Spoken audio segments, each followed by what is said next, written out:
La investigación centrada y dirigida por los pacientes es fundamental para poder avanzar en la dirección correcta hacia proveer respuestas a las necesidades no cubiertas por los tratamientos que actualmente tenemos disponibles en el mercado, tal como la perciben los pacientes. Algunas veces las prioridades de los pacientes no son exactamente iguales que las prioridades que vemos en la investigación y el desarrollo de nuevos fármacos. La manera como son diseñados los ensayos clínicos, por ejemplo, ponen el foco en terapias en segunda línea, en terapias después de varios relapsos. Los pacientes continúan pensando que la primera línea de tratamiento puede ser mejorada y hay espacio para ello. Pero esto no solo se limita a la supervivencia, en extender esa supervivencia, sino en mejorarla en términos de calidad de vida. Cuando incorporamos de manera temprana a los pacientes en el diseño de la investigación, no estamos hablando solamente de escuchar cómo ellos plantean las necesidades, estamos hablando de incorporar datos. Actualmente las organizaciones, sobre todo las federaciones de pacientes que trabajan de manera global, tanto en Europa o paneuropea, recogen datos, hacen encuestas anuales o bianuales para transformar la experiencia de los pacientes y las distintas dimensiones que esta experiencia tiene hacia datos que puedan ser incorporados. Es lo que llamamos evidencia, advocacy basado en la evidencia, ¿no? Quiero poner un ejemplo, por ejemplo, Lymphoma Coalition es la organización con la que yo trabajo, hace una encuesta bianual en la que recogemos datos a nivel mundial sobre la experiencia de los pacientes que viven con linfomas. Hay más de 80 subtipos de linfoma. Nuestra encuesta tiene un alcance global y en 2020 recogimos casi 12.000 respuestas, es una base de datos suficientemente robusta, y en el 2022 cerca de 9.000. Esto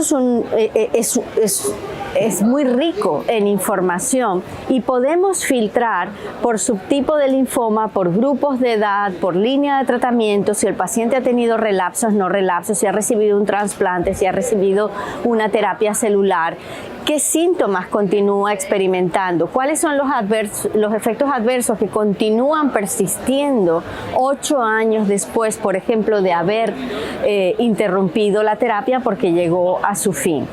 No es suficiente con los datos que actualmente se están incorporando en el diseño de la investigación, y además la implementación de esa investigación también puede tener áreas de mejora. Por ejemplo, la manera como se seleccionan los pacientes para los ensayos clínicos, y tenemos aquí varias áreas. Una es los criterios de inclusión y exclusión, que muchas veces son muy rígidos y dejan por fuera a una mayoría de pacientes que necesitan potencialmente recibir ese tratamiento. Esto nos ocasionará problemas al final de la implementación, de la adopción de esa terapia en el mercado. ¿Por qué?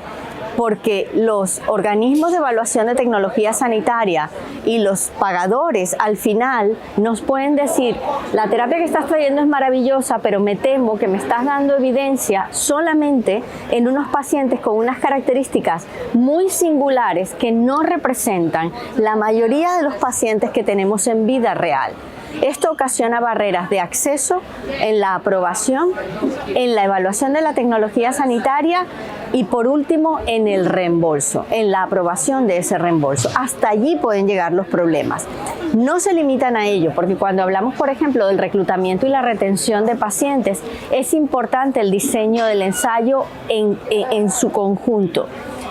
¿Qué pruebas tiene que pasar un paciente para acceder al ensayo? Muchas veces hay muchísimas más pruebas de las que tienes en un standard of care. Y los pacientes a veces tienen ciertas dudas sobre exponerse tanto o tener que venir repetidamente al hospital por unas pruebas de seguimiento que luego no siempre se transforman en mejor información para el ensayo. Muchos de los datos que se recogen en los ensayos nunca son reportados, nunca son incorporados en la etapa final de ese análisis. Debemos intentar ser un poco más finos en ese diseño y pensar más en cuál es la carga carga extra que estamos trayendo al paciente. Y otro punto importante es cómo se va a difundir la información de ese ensayo clínico. A veces las barreras de acceso a los ensayos clínicos tienen que ver con que el ensayo nunca está en el radar de los pacientes. Si este no es presentado por su clínico, por su equipo médico, el paciente nunca va a poder identificar que hay un ensayo y que él es un candidato potencial para ese ensayo, porque el lenguaje no es apto para el paciente y lo que se presenta tampoco viene con una historia, una manera de contar la historia que le deja claro cuáles son los beneficios del ensayo, cuáles son los riesgos, qué oportunidades hay no solo para sí, sino para quienes vienen detrás y cuál es la carga extra que ese ensayo puede suponer.